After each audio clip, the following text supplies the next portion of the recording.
Siapakah Insinyur Solah Atia ini? Mengapa kematian beliau menggemparkan Kairo dengan pemakamannya yang dihadiri lebih dari 1,5 juta orang?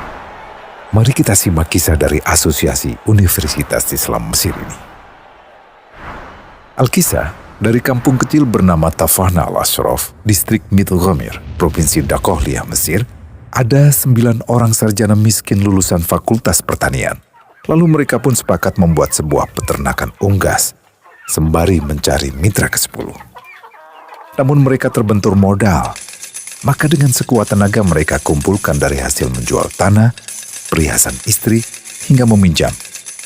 Meski tidak banyak terkumpul, namun mencukupi untuk memulai usahanya. Pertanyaan tersisa, siapa mitra yang ke-10? Insinyur Solah, satu dari mereka, pun berkata, "Aku sudah menemukan mitra yang ke-10. Siapa?" kata teman-temannya. "Allah," lanjutnya. "Allah akan menjadi mitra usaha kita yang ke-10. Allah akan mendapat 10% dari keuntungan kita. Dengan perjanjian, Allah yang akan memberikan perlindungan dan pemeliharaan, keamanan dari segala wabah penyakit." Akhirnya mereka pun sepakat. Kontrak kerjasama pun ditulis secara rinci dan dicatatkan ke notaris, lengkap dengan peran mitra ke-10 tersebut. Tak disangka, setelah 1 musim bisnis mereka langsung meroket, jauh dari yang dibayangkan sebelumnya. Lalu mereka pun kembali bersepakat menambah jatah keuntungan mitra ke-10 menjadi 20% di musim kedua, dan begitu seterusnya hingga mencapai 50%. Lalu bagaimana keuntungan mitra ke-10 itu dialokasikan? Dimulai dengan membangun sekolah dasar Islam putra, lalu lanjut putri, kemudian sekolah menengah putra, kemudian putri. Tambah lagi madrasah aliyah putra, lalu putri. Tapi karena keuntungan terus membanjir, akhirnya dibentuklah Baitul Mal.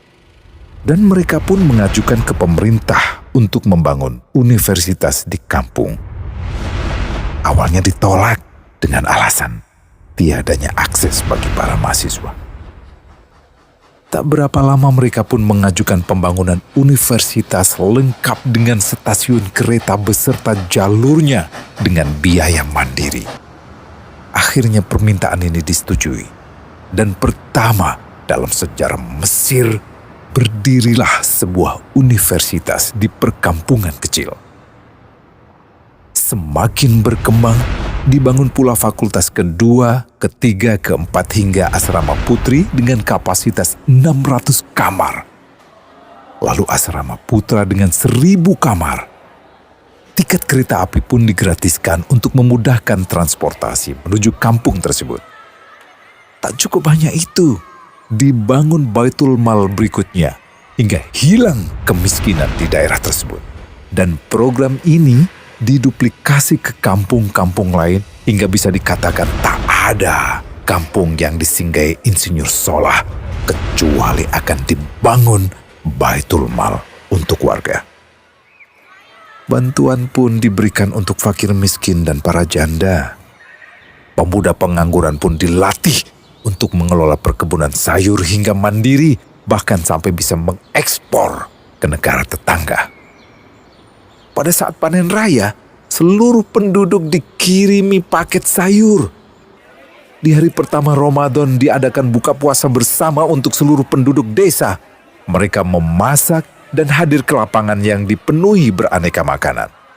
Disiapkan juga perabotan untuk gadis-gadis yatim yang ingin menikah.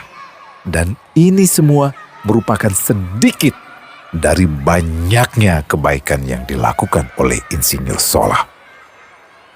Hingga pada akhirnya disepakatilah keuntungan perusahaan 100% untuk Allah.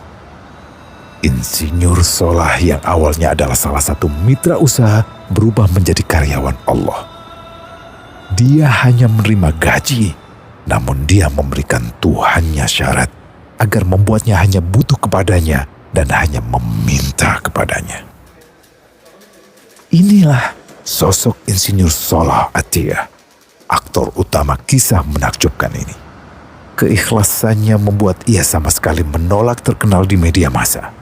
Dan kini, Meski orang yang melibatkan Allah ke dalam bisnisnya ini telah wafat, terbayang seluruh amal jariahnya yang selalu mengalir untuknya. Masya Allah. Pertanyaannya, akankah ini hanya menjadi sebatas kisah saja? Atau menjadi teladan bagi kita untuk mengikuti jejaknya?